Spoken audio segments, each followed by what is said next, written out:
Kapag malaki ang mata, matalas ang paningin yan.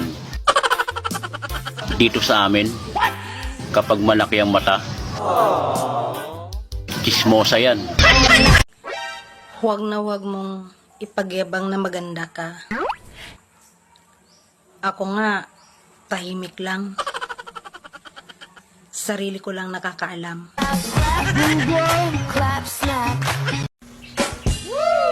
Dati, ikaw yung inuna. Ngayon, istorbo ka na.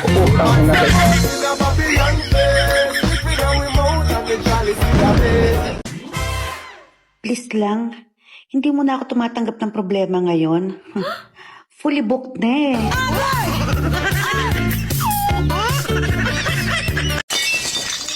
Dami kong problema. Hindi ka ba hihingi? Lagi daw ang cellphone ang hawak ko. Alang namang itlog mo.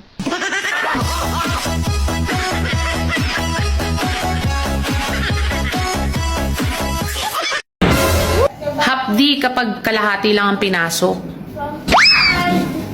Example, hapdi lang ako bukas.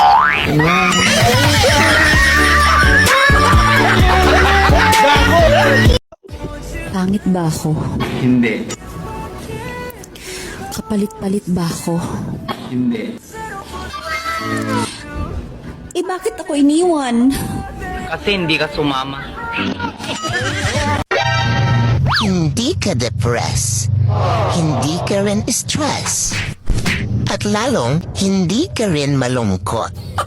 Nangihina ka lang kasi wala kang pera. Ganun yun. Uy, Day, sa tingin mo, anong sekreto para tumibay ang isang relasyon? Ipa-welding mo.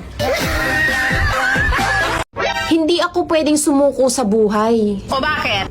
Kasi mawawala ng inspirasyon yung mga chismosa kong kapitbahay.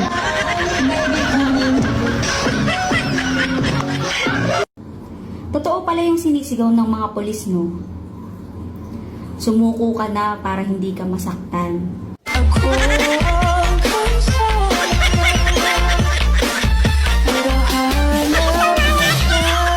Oo na, hindi ako maganda.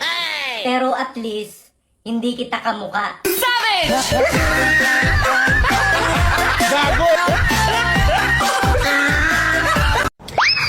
Ay, sa pera na nga lang ako sumasaya.